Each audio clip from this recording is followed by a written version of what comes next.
नमस्कार, आप देख रहे हैं स्वराज एक्सप्रेस। मैं हूं आपके साथ बुशरा और सबसे पहले खबर की बात करेंगे जहां भानु प्रतापपुर से खबर, जहां भानु प्रतापपुर उपचुनाव के बीजेपी प्रत्याशी ब्रह्मानंद नेताम मामले में सियासत लगातार जारी है और सीक्रेट रिपोर्ट बीजेपी के नेताओं ने ही उपलब्ध कराई है। कांग्रेस के नेता लगातार उस बात की जानकारी दे रहे हैं।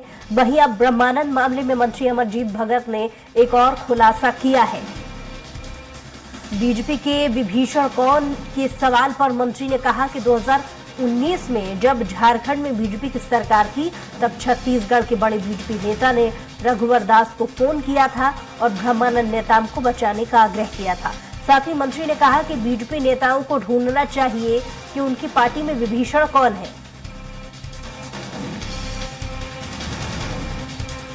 तो बीजेपी के विभीषण पर भी छत्तीसगढ़ की राजनीति में सियासत तेज हो चली है, क्योंकि लगातार इस बात का इशारा किया जा रहा था कि बीजेपी को ढूंढना चाहिए कि उनकी पार्टी में विभीषण कौन है।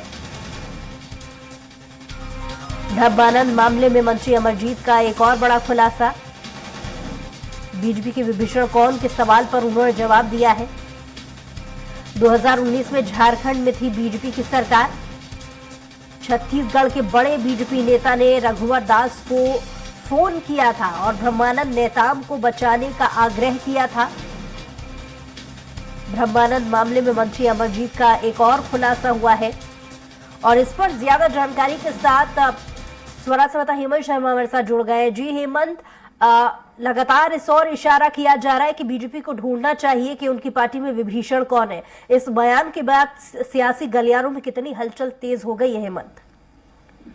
देखिए बुशरा, भानु प्रतापपुर उपचुनाव के जो भाजपा के उम्मीदवार हैं ब्रह्मानंद नेताम, उनको लेकर रोज नया बयान मंत्री अमरजीत भगत का सामने आ रहा है। कल उन्होंने कहा था कि ब्रह्मानंद नेताम के बारे में जितना सबूत है, जितना दस्तावेज है, वो भाजपा के नेताओं ने ही उपलब्ध कराया था। अब आज उन्होंने एक नया बयान दिया है और कहा है कि भाजपा को यह ढूंढना चाहिए कि उनके बीच विभीषण जो है वो कौन है। उन्होंने जो सवाल उनसे किया गया कि भाजपा में विभीषण कौन है, तो उन्होंने कहा कि 2019 में झारखंड में भाजपा की सरकार थी और छत्तीसगढ़ भाजपा के एक बड़े नेता ने रघुवर दास को फोन किया था और ब्रह्मानंद नेताम को बचाने का आग्रह किया था। तो उन्होंने इसी कड़ी में वो लाइन जोड़ते हुए कहा कि वो भाजपा नेता, वो विभीषण कौन है, ये बीजेपी को पता लगाना चाहिए। इस पर बीजेपी से किस तरीके की कोई प्रतिक्रिया अभी तक सामने आ रही है? देखिए, कुछ देर पहले ही मंत्री अमरजीत भगत ने बयान दिया है और फिलहाल बीजेपी की ओर से कोई रिएक्शन नहीं आया है, लेकिन कुछ देर में बीजेपी की ओर से भी प्रतिक्रिया इसको लेकर निकलकर सामने आएगी। चलिए, बहुत शुक्रिया तमाम जानकारी के लिए हेमंत।